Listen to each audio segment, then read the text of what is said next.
What's going on, guys? One love out to everybody. We got UFC Fight Night, Thompson versus Holland. Predictions, breakdown here, guys.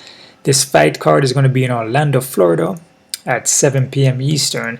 15 fights in the card, so there's a lot of fights, and the cage is going to be bigger, so a lot more room to work. So you may see more striking probably, because a lot more room to move around in. But you just never know, man.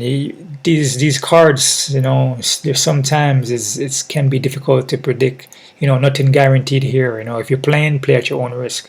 So I'm just doing my best I can. Whatever I feel from my breakdowns, from watching footages, that's what I go with. Before I get started, though, I want to give a shout out to Kai Shepherd, man. Kai Shepherd has helped the channel out a lot. He's very consistent with his donations, man. I really appreciate that, man. I really appreciate the love, Kai. You really help the channel a lot when you do that. And other guys out there, also give a little donations here and there. But Kai is like super consistent, man. So I really appreciate that, Kai. Enough respect, man. Let's knock this out real quick here, guys. 15 fights here. Honestly, guys, this is a tough card. And I did the best I can. A lot of the matchups here are the guys them on both sides can drop the ball. So it's kind of difficult to predict. Even when I watch footages and watch interviews here and there and look at some Instagram, that's why the face-off. When I watch the face-offs, I will determine just by the mannerisms, the height, reach, the eyes. You could tell certain things from my opponent if they make weight or not. So, sign up to the Patreon account for that. Let's knock this out here, guys. First fight here, we got Yazmin Jauregui versus Estela Nunes. Yazmin here, she's not a bad striker, man. She has power. Very straightforward. Can get wild at times. And she will look for takedowns. And she can get swept though, but she scrambled pretty well. So if you go for takedowns on her, she pop right back up. So she's pretty well rounded in my opinion, right? Her opponent here, Nunes. Nunes striking is not bad either. More picker shots, a little more footwork, switcher stance. But the power, I would have to give Yazmin the power here, and also with Nunes, doesn't really handle pressure too well, and she fades as the fight go on, man. She's pretty quick with the combos though, but like I said, man, I feel like Yazmin is just a powerhouse, and she has a technique, it's not like, like Yazmin doesn't have the technique. She has that, but the power, So when you have two fighters that are kind of slightly similar, but then you have the power going towards the next fighter, and also, the conditioning. I feel like with Nunes, she slows down after first round. So I'm gonna go with Yazmin here, guys. I'm gonna say Yazmin by a decision, but I'm not confident here. All right, there's a lot of combative fighters on this card too. You want to see a lot of Mexican fighters, that fight in combate. Next fight here, guys. So I have Yazmin by decision. Not confident. Next fight here, we got Francis Marshall versus Marcelo Rojo. Francis Marshall here, majority of his wins are just by submission. He has no knockouts finish. He has probably 2 decisions, and the rest is just basically all submission. He has a wrestling base there. Wrestling doesn't look bad, and he has hands on him, but man, his chin is kind of high up. I noticed that. And when he's coming forward and he's throwing his shots, that chin, he can get countered, man. I noticed that a lot. Head is kind of high up. Doesn't move head off center line well. But he switches stance, though, and show a little bit of footwork there, but his head is just there to get hit. But he's a grinder, though, and he keep pushing forward. So there's that kid here that will keep coming forward, man. In my opinion, not much experience though. Come off the Contender Series, So his opponent here, Rojo. Rojo is gonna be the more experienced guy here, man. But he can get taken down and he can get broken, and he can get submitted, and he will fade as the fight go on. But the thing about Rojo, that even though he's fading, he will hang in there, and he has hands, and he's heavy-handed. And like I said, he's more experienced in fight tougher competition, even though he loses to them.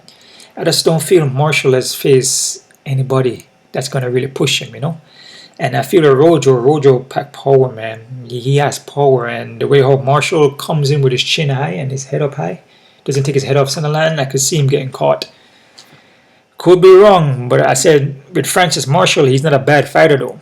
He doesn't look bad, and like I said, Rojo, he dropped the ball, and he will fade. So if this fight goes to the first round, you could see Rojo fading, and then you see Francis Marshall is going for takedowns, So this right here is a tough one for me to pick, guys. And I'm going to go on a limb here, man. Like I said, nothing guaranteed here, guys. I'm going to go with Marcelo Rojo. I'm going to say Marcelo Rojo by first round KO TKO, but if he doesn't get that KO TKO, man, Francis Marshall is going to grind him out for a win, man. Remember, I say that now. So whatever you're doing with these predictions, you can put Marcelo Rojo for knockout, or then you can put Francis Marshall to go distance, or you can just split it and have Francis Marshall winning. You know what I mean? Because this is like a even fight for me. I feel Marshall can potentially win this fight if it goes to the first, but then there's little holes in Marshall's game there. But I feel Marcelo Rojo, he can expose that. So I'm going for Rojo KO TKO first round, but not confident there, guys. Alright. Next fighter, we have Natan Levy versus Gennaro Valdez. Natan Levy here, karate base, has a ground game on him, and most of his wins are just by submission. Not much knockouts and striking. Decision and sub. I don't think he has any finishes by KO TKO. He will fade as a fight go on, but he still hangs in there though. And he can get hittable at time, but he's still there, and he's still pressure forward, and he doesn't give up. This is a guy that's not going to give up. And I don't believe he ever. I think he has two losses, right? One loss. I think that's by decision. Yeah, he has 3 by submission and 4 by decision. His opponent here, Valdez. Valdez is a wild dude, man, and he just come forward and just let the hands go. Power hitter, but gets sloppy, and he will gas out, man. And he will also punch himself out, man. But he will stay on you even though he's tired. And you can see that when he fought Matt Favola. You know what I mean? He got knocked out.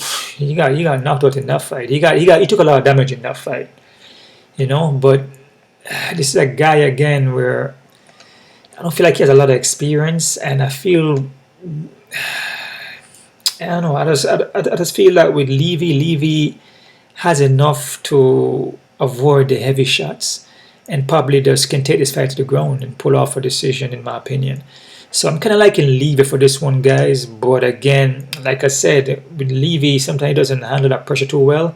And if Valdez landing his chin, Valdez could knock him out, but Levy has never been finished. But I just feel Levy just a little bit more composed. I feel like he's a little bit more slightly experienced here and can weather the storm. So I'm gonna go with Levy here, guys. I'm gonna say Levy by decision, but not confident here, man, because like I said, Levy will slow down, and if Valdez can keep that pace up and land the hands and possibly get a decision win just by being aggressive. Remember, when it goes to judges, man, sometimes they like the aggressive guys.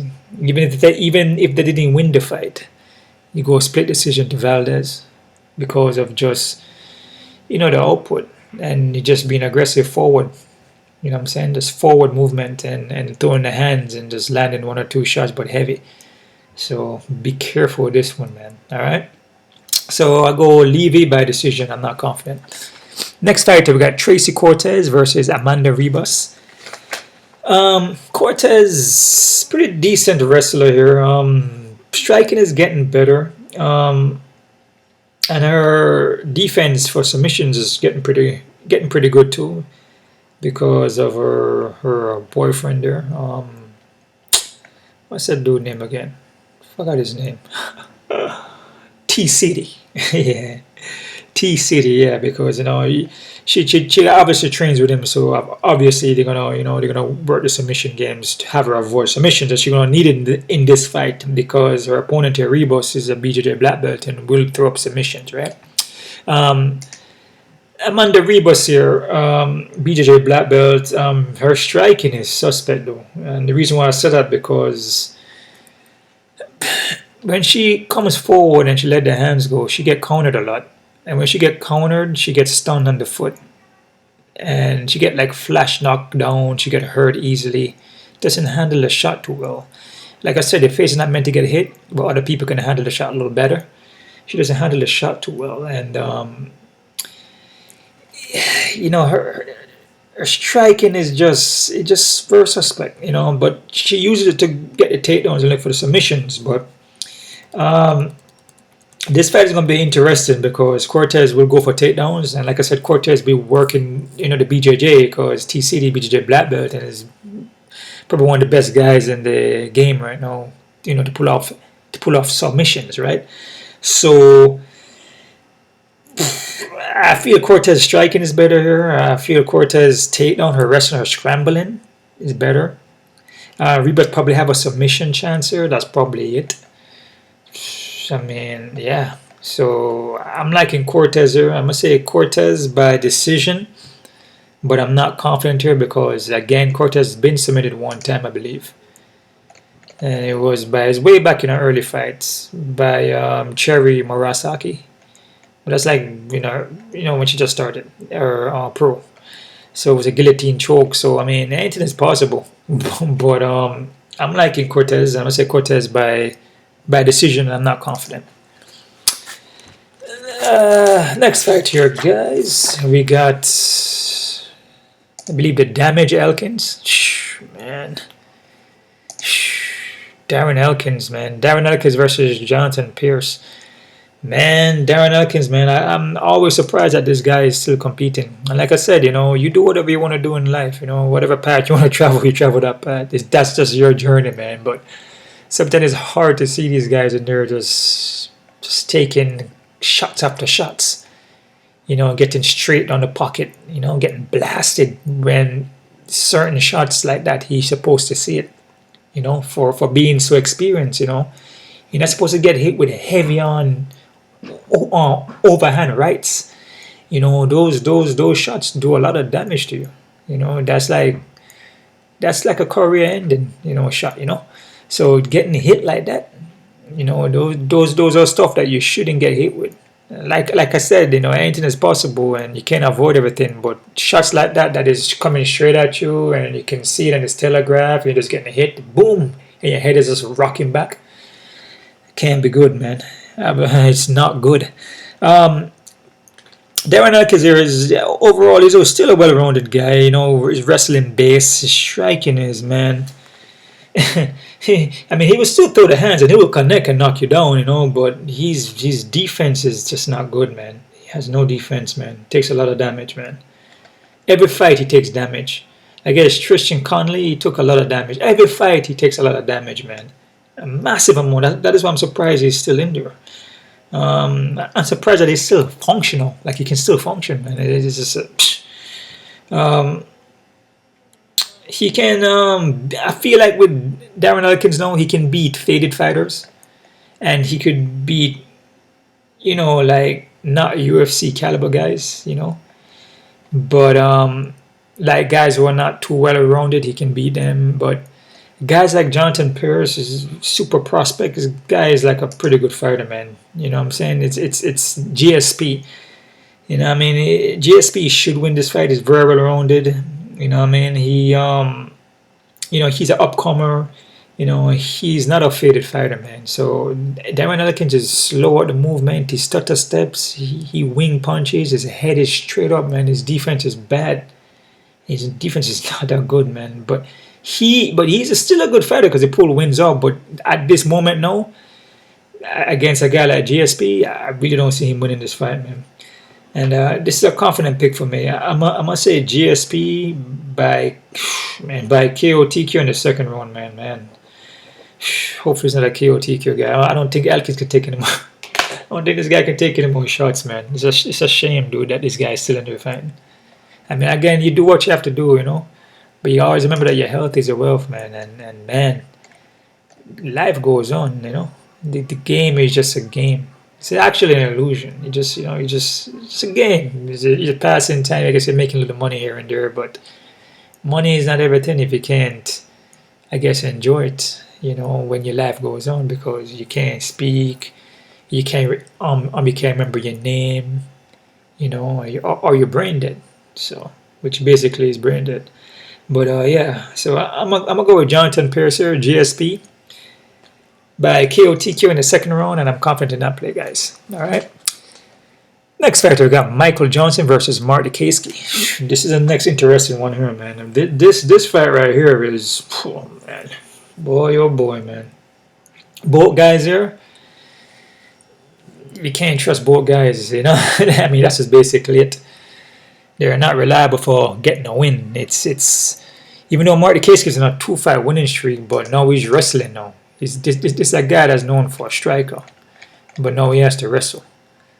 You know what I mean? So, and then with Michael Johnson, it just seems like it's a guy where he's skilled. The guy is skilled, and his striking, his speed, his timing, his boxing is on point. But it always seems to end up losing, man. It's like a dark cloud over him, you know. You know what I mean? It's like, I guess you want to say, I don't believe in bad luck though. So there must be some karma going on with him. There's something that he's not doing right. Because I do believe in karma. You know, whatever you put out, that's what you're going to get back.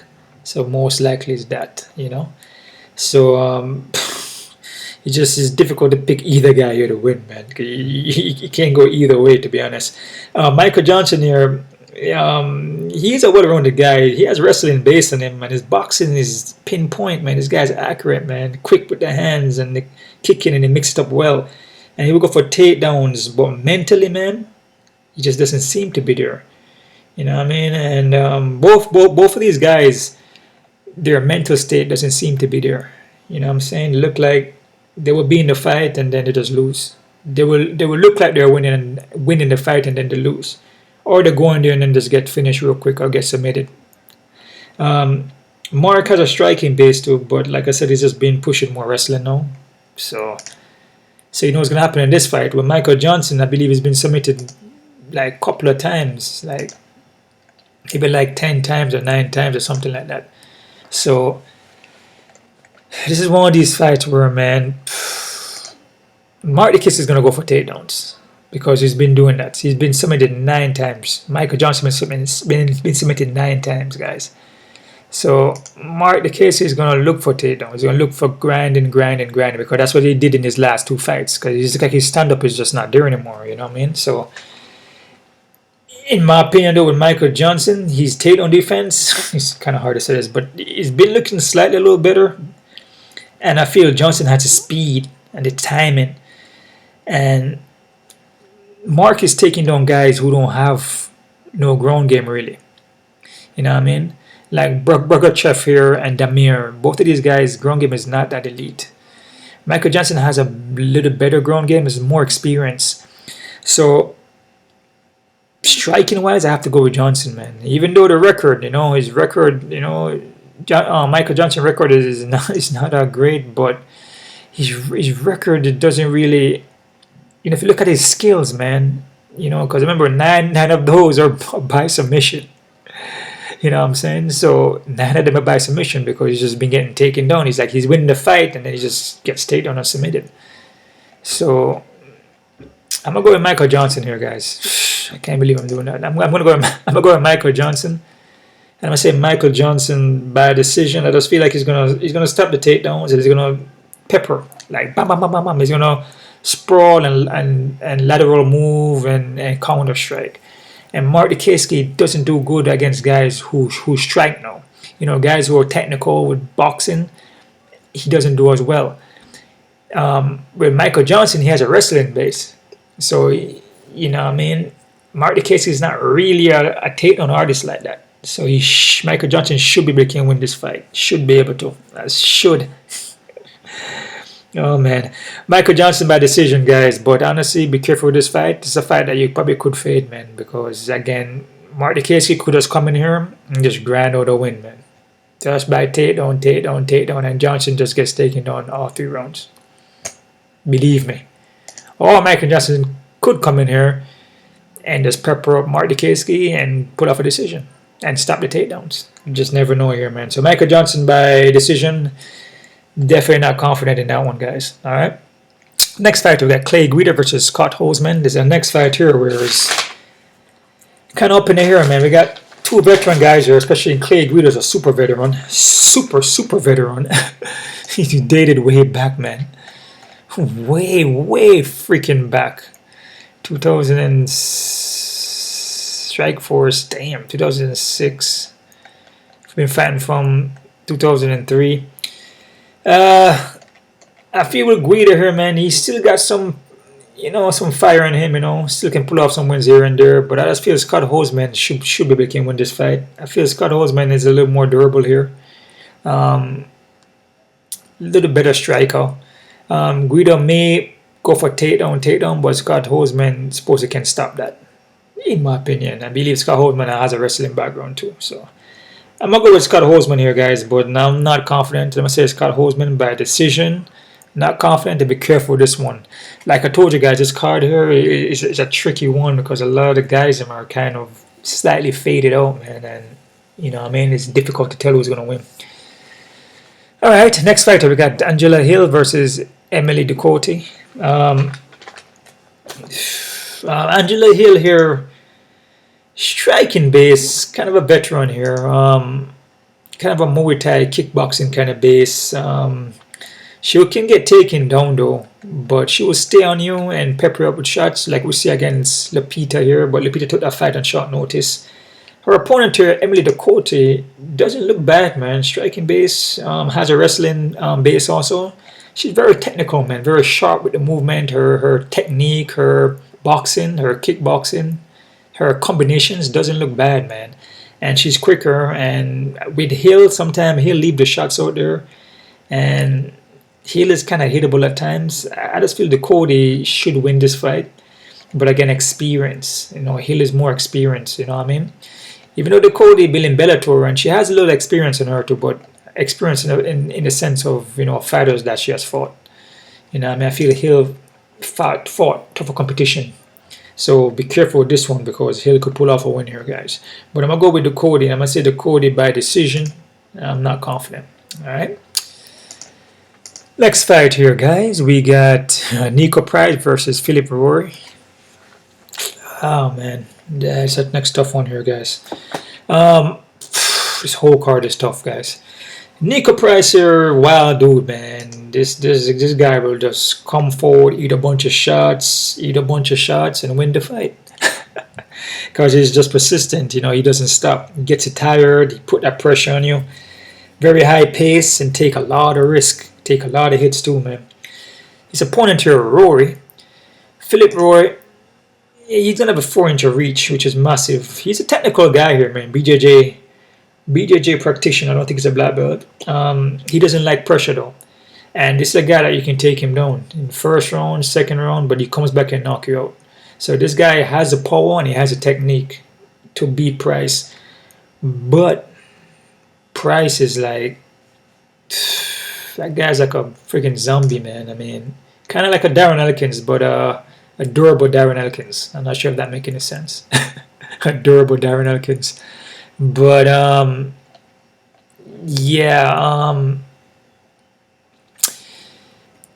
man, it's a tough one here because Philip Rory could win this fight, but I see Price been knocked out a couple of times.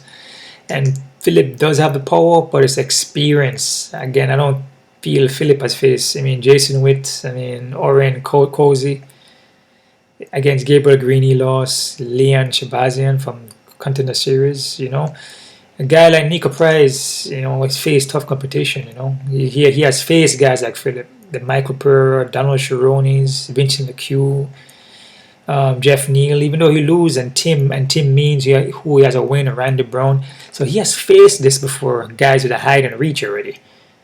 So Philip Rowe better stay on his P's and Q's in there, and you know, try not to back up too much.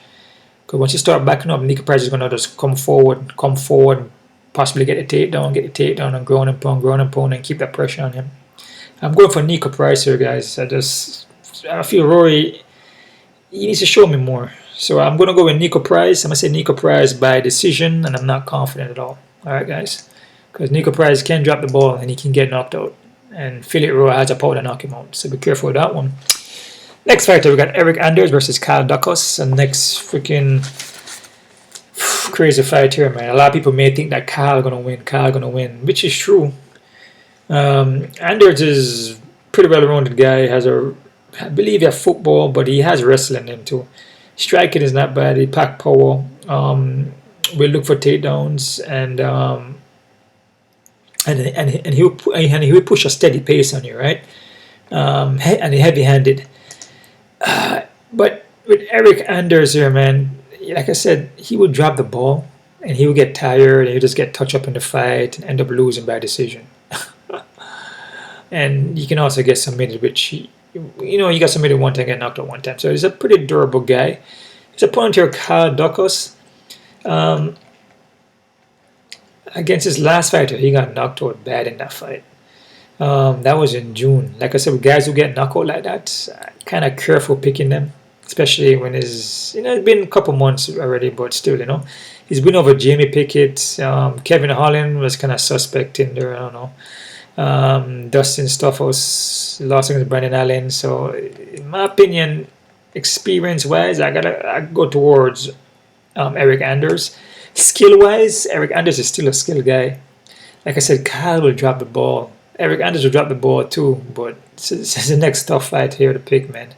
I'm going to lean towards Eryk Anders here, guys. I must say Eryk Anders by decision, but be careful because Kyle is a BJJ black belt, and he could get a submission here. So if you could get the fight to the ground. But I'm going to stick with Anders here, and I'm going to say Anders by decision, and I'm not confident. All right. Next fight here, guys, we have Jack Hermansson versus Ramon Delonzi. Jack Hermansson here, man, is a veteran guy, pretty well-rounded dude. Will look for submissions. He will submit you, and he will knock you out. And he's light on the feet, move around, pick his shots, look for the openings, go for takedowns, counter strike, mix up the kicks with punches. He's not a bad striker. He's pretty well-rounded, right? Ramon Delonzi here, striking has been getting better, but he's more of a power hitter. He more comes in and just kind of brawl, but he has the power to finish it all. But he still needs the ground, and his submission game is not bad, but he has more knockouts though, because he comes in there and just throw the hands. I feel Jack Hermansson here, I feel like he's a little bit more experienced, a little more well-rounded. He has a little more of a variety of strikes. Right, so he has more tools in his toolbox, and also has a ground game too. So I'm gonna go with Jack Hermansson here. But again, like I said, Ramon will let the hands fly, and if you connect to Jack chin, Jack could get knocked out. So be careful with that one. So I'm gonna go Jack Hermansson by decision, guys, and I'm not confident. Next fighter, we have Tuivasa versus Sergei Pavlovich. Next freaking tough one here, man. This fighter is going to be basically a barn burner, banger. Ty here is a very heavy-handed guy, man. I mean, forward pressure. He has improved a lot his skills. You know, I believe he's taking his training a little more seriously. He will definitely knock you out. He has 13 by knockout. Both of these guys will finish you. Both of them have 13 KO finishes, man, and basically no submissions. So they're pretty much kind of even there on the strike count as far as finishes and how they can finish you. All right. Sergey is gonna have a 10-inch reach though. That's freaking massive, man. Let's make sure I got that right. He has a 10-inch reach. That's massive. That right there, man, that's something where, you know, that's a big favor right there. 84-inch reach. Like a 10-inch reach. Yeah, it's massive, man. Yeah, man. With Sergei here, he's a pretty well-rounded guy too, man. Actually, he's more well-rounded than Ty. I don't feel Ty is that well-rounded because you can get him to the ground, you can submit him, but he's getting better. But Sergei is more well-rounded, right? And he has way more experience, right? So this fight can go anywhere though, man. And both these guys are basically first-round finishers. I feel Sergei is more of a first-round finisher though, and Pakpowo and Ty Pakpowo. But if you have to make a choice here, I would go with Sergei Pavlovich. I'm gonna say Sergei by first round, guys. KO TKO. Ty took a lot of damage in his last fight there when he fought Cyrus Gane, and that was in September. I mean, that was just right around the corner. He took a lot of damage, a lot of body kicks. He got knocked down. When guys get beat up like that, man, and if you look at Sergei fights, barely took any damage in his fights. In both of his fights against Shamal and Derek, he barely got touched. He finished the fight real quick. Ty went 3 rounds and got beat up in that fight. So I'm gonna go with Sergei. I'm gonna say Sergei by KO TKO, guys, in the first round. I'm not confident because both of these guys are heavy hitters and anything is possible. We saw what Ty did to Gane. Caught him in that second round, I believe, and knocked him down. So that guy packed power on his, and anything is possible. Next fight, we got Matheus Nicolau versus Matt Chanel. This fight here, I'm confident in this one, guys. I'm not gonna spend too long on this one. Matt Chanel is not a bad fighter, but I just feel Matheus Nicolau is a better fighter here, man. I feel Matheus Nicolau is a little more both of these guys are experienced, so they're both of them are experienced. I just feel Matheus Nicolau is just a better fighter, right? And Matt Chanel, he will drop the ball. He will drop the ball, man. And there's sometimes it just depends on which Matt comes to fight. He may look different. So yeah, but Matt Chanel gonna have the 4-inch reach. But I'm liking Matheus Nicolau here. I'm gonna say Matheus Nicolau by decision, and I'm confident in this play, guys. All right. Next fighter, we got Rafael dos Anjos versus Brian Barberino. It's the next tricky one here, man. Depends on what Rafael dos Anjos show up and if he's a faded fighter or no. He's a veteran. He's a very good fighter. He's a pretty well-rounded guy. BJJ black belt. Will go for the takedowns. Will look for the submission. He will also strike with you. His opponent here, Barberino. He's heavy-handed.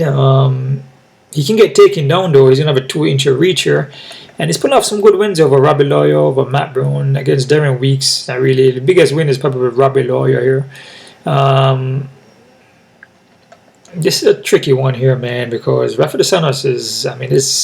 That guy is no joke, man. He's a very experienced guy, but you can say Robbie Lawyer is experienced too, so it's kind of similar. But Rafael dos Anjos has a BJJ black belt and will utilize it. He will go for a takedown, man, and if he gets you on the ground, you'll be in problems. And it's only a 3-round fight. It's not a 5-round. Rafael dos Anjos against Fize, he was doing his thing in that fight, but he got caught in the 5th. Yeah, and he got finished in the 5th, right? So, Barberino could win it, if he catches Rafael dos Anjos and knock him out. It's just a strong possibility because Barberino packed power and he's been just looking good. He looks durable. He looks in it. Look at his mind is together, right? His body is flowing. His mind is flowing, right? But I'm going to go with dos Anjos. I'm going to say Rafael dos Anjos, by... It could be a submission here. But I'm going to say decision. It's going to be more of a grindy fight. Takedowns, pepper, takedown, points. You know what I'm saying? He's going to put Barberino in his back and just beat him up and just rinse and repeat. So dos Anjos by decision. Not confident. Like I said, Barberino catches him, can't knock him out. Main fight on the card here, we got Stephen Thompson versus Kevin Holland.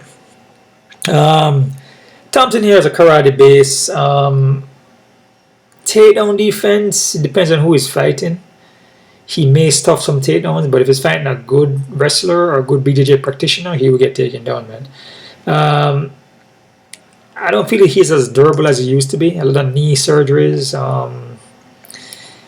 But he's still good though. I mean, from his fight, even against Belal Muhammad, the fights that even that he lost, the recent fights, his movement still looks good. You know what I mean? Yeah, he's counter striking. He kind of draws you in so you can fire your shots. He's throw feints so you can follow up, and then he counters you. He's not there to get hit. It's a lot of lateral movement in and out, switches stance. He still looks good. Kevin Holland though, man, it's a tough one to pick because Kevin Holland striking is not bad either, and he has a kung fu kind of style to him, right? 6 inch of reach on him, which is massive, and Kevin Holland here, in my opinion, could be the more well-rounded guy here. BJJ black belt, and he would take the fight to the ground. But these guys make an agreement not to take the fight to the ground. But I mean, when push comes to shove, and when you're kind of not winning the fight, and you have to take the guy down, and the opportunity is there. Are you not going to take him down because you made an agreement? Come on now. Kevin Holland will take him down and look for submission. So this is the thing about this fight. Stephen Thompson, could possibly outstrike him. It's a 5-round fight, and Stephen Thompson usually fades in a 5-round fight, and he's hittable in a 5-round fight. When he hits the third or fourth, sometimes he can get caught, right? And Holland has a 6 inch of reach, and Holland can strike. Holland is light in the foot. He's very technical. He has that movement too, but he's more of a kung fu stylish. But he still has an in and out, that elusive, that non-telegraph kind of style, like what Stephen Thompson does. Stephen Thompson does it better though, in my opinion. But in Holland, I feel just a little more well-rounded because he can switch it up, go for takedowns if need to. You know what I'm saying? And I feel Thompson will start to fade, man. Once first, second round passes, he starts to slow down. And if he slow down, Holland has still got the speed. Holland got the power. His timing is still there. I was going for Thompson here, but watching back and forward these guys stand-up fights, and also the way how Holland will go for takedowns or submission against Stephen Thompson. Push come to shove and Holland wants to take him down, I feel Holland will get him down, man. So I'm going to go with Kevin Holland here, guys. I'm going to say Kevin Holland by 3rd round, KO, TKO. But I'm not confident at all, man. Because like I said, Thompson movement is still good. And if he can keep Holland on the outside, which Holland's going to come forward, and Holland possibly can cut him off, he can be a bigger cage. If he can keep him at bay and pepper him up and then outpoint him, then sure. But Holland's going to land punches down the pocket. He's going to land some short kung fu punches, which I see in a lot of his fights, kind of like a Wing Chun kind of punch.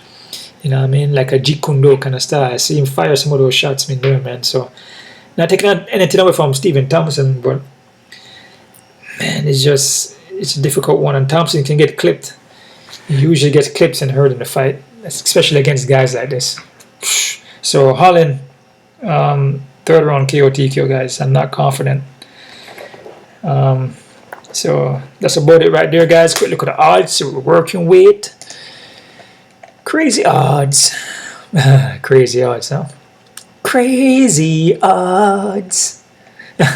All right. Nunes, Yazmin. Damn. They got Yazmin high as hell. I like Yazmin, but man, the odds in this, man, just be careful because, like I said, Nunes is not a bad fighter. But I just feel the power from Yazmin is going to be too much, and the forward pressure. And Yazmin can pretty much do what Nunes can do. So, but be careful. But I like it, Yazmin though. Francis and Rojo. Wow, they got Francis at 170. I disagree with that, man. This fight right here, guys, Francis and Rojo, is an even fight. I like Rojo. Rojo's an underdog. It's an even fight. Play at your own risk. But like I said, Francis Marshall can win if he's good at the first round and he just grind, takedown, and then he could win. Rojo does have a ground game too, and he has submissions too. But I just feel like he's just a more experienced guy, and Francis Marshall comes forward with his chin up and he doesn't take his head off center line. So yeah. Valdez and Levy. Levy's 200. I'll be careful with this one, guys. Like I said, Levy doesn't sometimes do good under pressure, and a guy like Valdez that throws heavy and push him against the cage, Coach judges, split decision, Valdez, big underdog. So be very careful with these two fights. These two fights here. Underdogs could be coming in. I have underdogs for Rojo. I was kind of going for Valdez, but when I watch his footages and I see Levy's a little bit more... Levy a little more experience, a little more technical, and, you know, he shouldn't, you know, he can avoid those big shots and possibly get takedowns. You know, and keep the fight where he wants to keep it. So, but still be careful here. Elkins and GSP 460. I believe that's my confident play there. I don't see nothing wrong with that. I feel GSP should win this fight. But when guys are 460, 500, man, you know, anything is possible. We see big upsets. So still be careful. But I like GSP. Mark Dikowski. Wow, what the hell?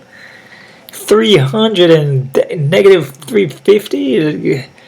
Nah, yo, guys, be careful with this one. I'm liking Michael Johnson because I feel this is a fight that Michael Johnson should win, or this is a fight that's suited for Johnson to win because of the fact that Mark Dikowski is not really a grappler like that, and Michael Johnson has the experience. You know, I mean, he has a wrestling background and he has the speed and the striking, and you know, he should do a little better than Mark Dikowski last opponent there. Klabachev, no, I probably mispronounced that, but he should do a lot better than that. So when Mark Dikowski fights guys like Michael Johnson with the hand speed and the power, he doesn't do well. So be careful with this one, man. And the bigger cage, be careful. It's a bigger cage. Remember, it's a bigger cage. There's more room to move. Mark Dikowski at 300. Be careful. Fade on, what do you call it, dog or pass. So I'm liking Johnson, so it is what it is. Clay Guida and Scott Holtzman. Scott Holtzman's 175. This is the next even fighter. I'll be careful with this one. I'm liking Scott Holtzman, but anything is possible. Clay Guida coming there, you never know, he could get a submission, but be careful. Angela Hill and Emily Ducote. Okay, not that bad. Kind of a, you know, small favorite there. Hill could win though, so be careful, but I'm going with Emily Ducote, but still be careful. Niko Price, Philip Roy, perfect. Kind of like a very close fight, kind of even, like I have it. Either guys here can win, man. So Philip Roy come in this fight and land overhand or set up combination or let his hands go against the cage, but I mean, Niko Price can get knocked out. Or Niko Price could just pressure, and Philip can't get off. Winner, and then Niko win a decision. Even fight, be careful. Jacob Hirschman and Ramon Delonzi. Hirschman is 200 and something. Still be careful with this fight because Ramon pack a lot of power, and like I said, he catches Jack to the chin, get knocked out, and Ramon ground game is not bad. His striking is not a level of Jack, but man, your chin not meant to get hit. I like in Jack here, but still be careful. Eryk Anders, Kyle Duckus is 200. That's, nah, man, guy. Oh man, who the hell is making these odds, man? You're freaking ridiculous, man. Kyle Duckus against Roman. I mean, he got destroyed in that fight. How is he just such a massive favorite like that? To me, that's. I feel Eryk Anders. Yeah, he will drop the ball, but. Oh man, be careful with this one. I'm liking Eryk Anders, but I could see Kyle could win it, but just be careful, man. I feel the odds is a little too high on that one. It's kind of off. Sergei Pavlovich versus Tuivasa. Sergei 220 something. In a kind of way, I don't see nothing wrong with that. But again, these are two big heavyweight guys with pack power. But I feel Sergei more experienced guy here. Take one shot and it's over. And Ty could land that one shot. So I feel this is more of a closer fight here, guys. So don't be too confident in Sergei too much. All right. Matheus Nicolau and Matthew is 300 and something. I believe this is a confident play for me. Yep, that's a confident play for me right there. Yeah, I really don't see nothing wrong with that. Again, anything is possible. But yeah, I mean, the odds is 300 or something. I mean, it's confident. I mean, I feel Nikolai should get the win on this one. Rafael dos Anjos, Barberino. Wow. From Barberino's last performance, he look like he's improving. even against a veteran like Robbie Lawyer, but Robbie Lawyer is not really, it's kind of faded, but then is Rafael dos Anjos faded too? You know, he went to 5th round with Fizzer, and Fizzer finished him, but is Barberena capable of finishing Rafael dos Anjos? So this one here, man, you know, 500 and something, man, I'd be very, very, very careful with this one, guys. Because Barberena could come in here and get a finish or get a split decision.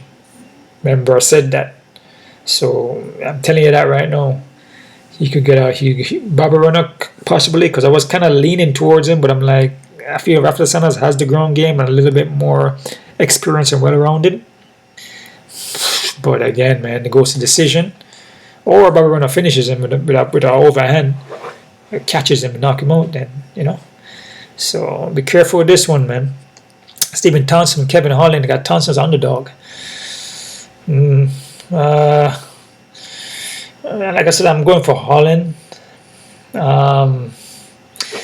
I could see why too, because a 5-round fight, and Stephen Thompson doesn't really do good in 5-round fights. He tends to, like, when the fight goes 3rd round, he tends to, like, kind of like become hittable. You know, doesn't really move as much because his legs, you know, with all those surgeries on the knees, eventually after a while, you know, it's kind of hard to bounce around after you know, 1st, 2nd, 3rd, you know. And Kevin Holland, you know, even though age is a number, but, you know, Kevin Holland got the reach advantage. I was kind of going for Stephen Thompson, and I switched to Holland. So this one I'm kind of up in the air with, guys, like a heads and tail, to be honest with you.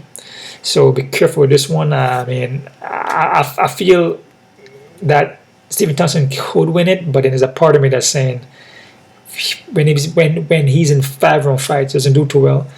Kevin Holland, in my opinion, is more well-rounded BJJ black belt, and he can get the fight to the ground. Thompson, you know, he can get taken down. Thompson is not going to take down Kevin Holland consistently because he's just more standing up. Kevin Holland, in my opinion, is a little more well-rounded. That's why I went for Kevin Holland. And Kevin Holland's striking is not too far from Thompson. Thompson has more of a karate base, more of an in-and-out blitzing and countering. Kevin Holland has a more of a kung fu, and you can see that it's kind of, he's very technical and he uses range well, timing, speed as well, and a lot of non-telegraph techniques, similar to what Stephen Thompson does. And he moves around, big bunks around on his feet and stay light. So can get wild at times though. That's the thing. Stephen Thompson a little more composed. Holland gets kind of wild and kind of wing shots at times, you know.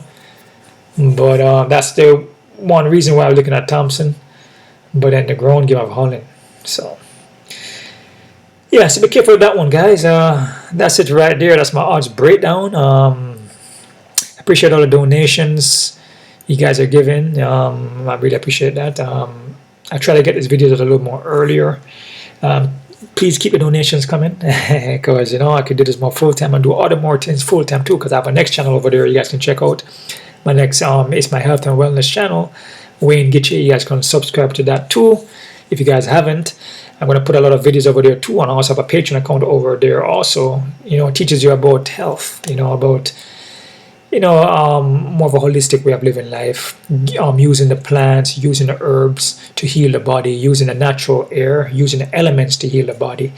Also different types of exercises that you can do to build up the mind and the body and the spirit. So you guys can check that out too over there at Wayne Gitchie.